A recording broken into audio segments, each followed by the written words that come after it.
Hey y'all, how's it going?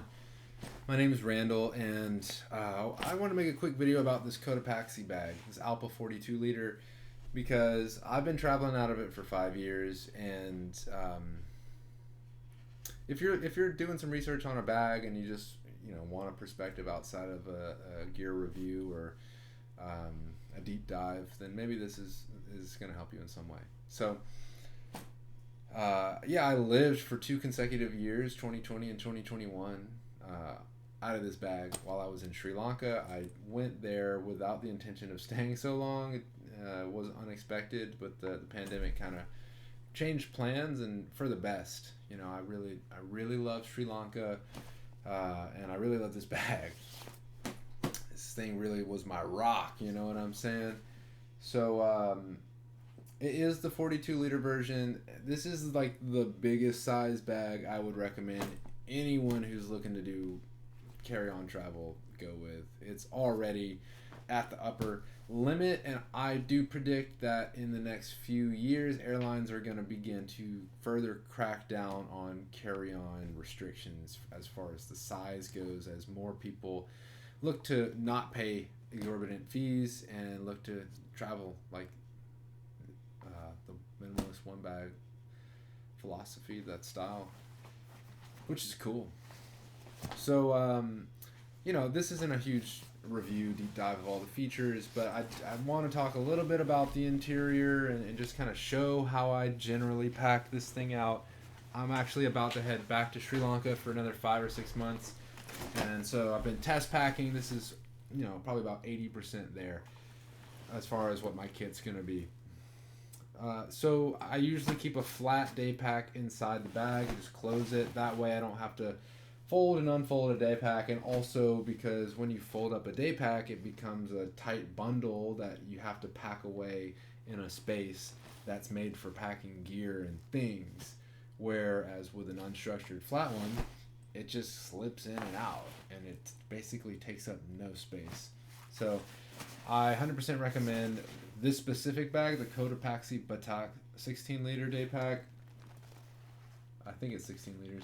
Anyway, amazing little bag. Amazing, amazing, amazing. Could make a video on that. But inside, the main thing I love about this bag is the organizational features. It's like a chest of drawers. Really, there's so many little nooks and crannies in here, and you open the bag up, nothing's gonna fall out. You don't have to dig around for your stuff. You'll know exactly where everything is because you'll have spent the time packing and creating your little system, right? So I've got a compartment here, mesh, quite spacious, honestly, for what it is. I'll usually keep things like headphones, maybe sunscreen, EpiPen. I have allergies.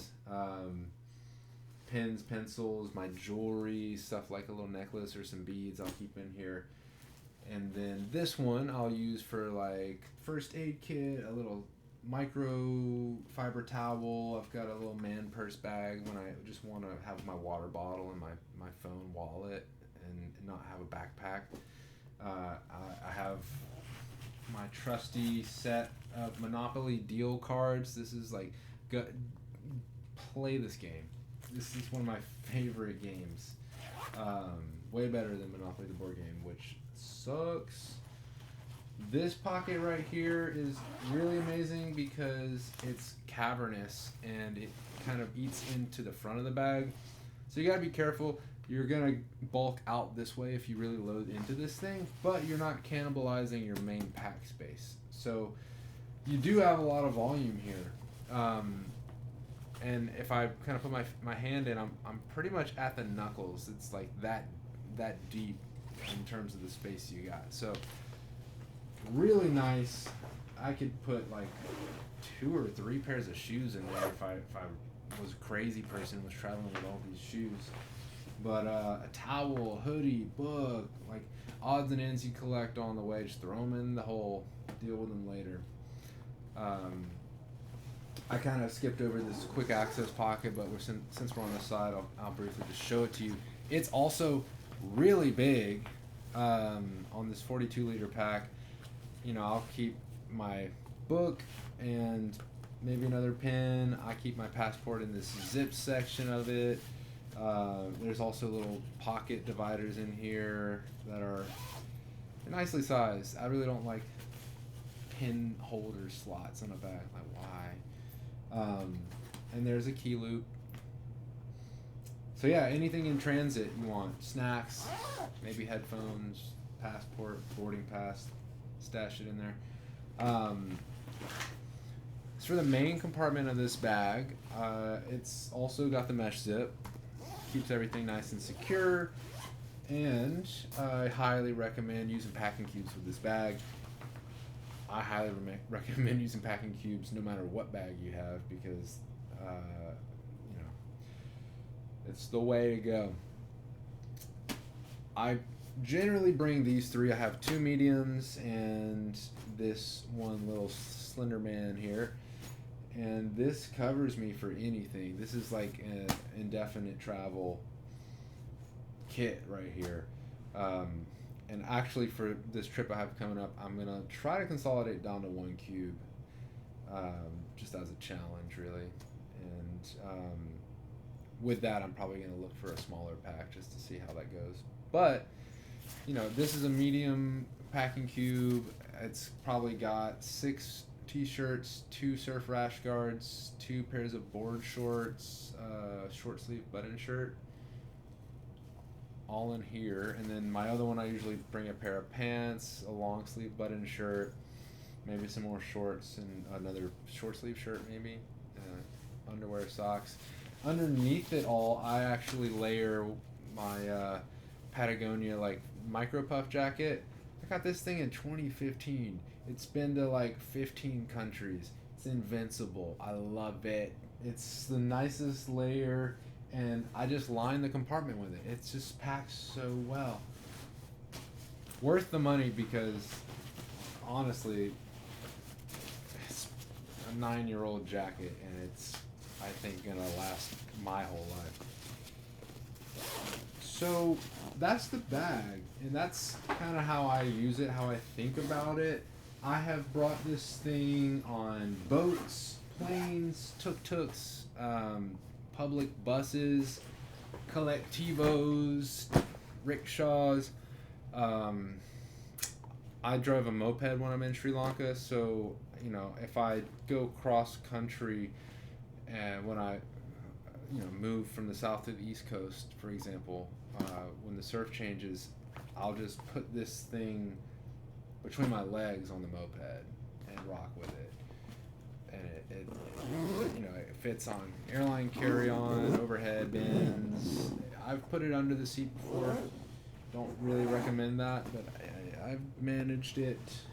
I just have these laying around because I was going to clip these onto the bag with a carabiner. These are Teva Cedar Canyon shoes. They're long discontinued, but if you can find your size on eBay, recommended. Okay, so as I said, I love the organization features of this bag. It's pretty comfortable. It looks pretty nice, I think. The brand is great. Cotopaxi is a fun brand. They do a lot of work with craftspeople in Southeast Asia, and they're supporting communities with jobs in that part of the world, as well as giving back to the environment, being sustainable. Google can back these claims up better than I can in the moment.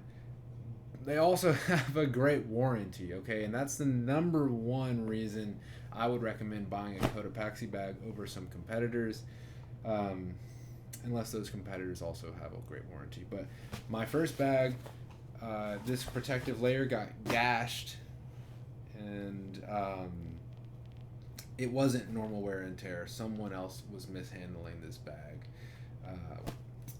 And I checked the bag when I was really lazy one time, and the baggage people gashed it somehow. And once this protective layer is compromised in that way, it's going to start to disintegrate. It peels, it sheds, makes a mess, and you lose the water resistance, you lose the protective coat of armor here. So I took pictures and emailed the warranty department of Cotopaxi. They sent me this replacement bag free of charge. So that's awesome. Also, I bought the bag for like $150 years ago, and it's worth $230. So it was just great that they replaced it. No, pretty much no questions asked. Anyway, yeah, this is a great bag. What I don't love about it is that this stuff does shed. Even if it gets a tear, like, okay, my bag has a little tear, that would have been okay, but it just disintegrated and like got worse and worse with like minimal agitation. So that wasn't cool. I don't want to sit here and just try and think of things I don't like, because nothing really comes to mind aside from the fact that this is a big bag. Like I mentioned, I think in the near future this size will be it'll be too much bag. It'll be too big for serious minimalist travel on airlines that might reduce the carry-on sizes. And you know, this is a great jumping off point. I started with a 55-liter bag in 2015, and I went around India for a month out of that bag, and it was awesome. But I'm glad I downsized, and I'm actually looking to downsize again, and I think I'm going to be glad I did. But I'll still have Old Faithful here in case I change my mind. And you know what? Some trips just call for a different type of pack. Over those 2 years, I again was glad to have a lot of space because I accumulated more things than I left with, or you know, I left with a certain amount of stuff in my bag. I came back with a lot more, and that's just what happens when you're somewhere for a long time. And you know, if you want to bring home souvenirs, stuff like that. I think going with like a 20-liter pack is like extreme. No shade, but this is also like approaching the extreme in the other way, although it's nothing like a 60 or 70-liter pack.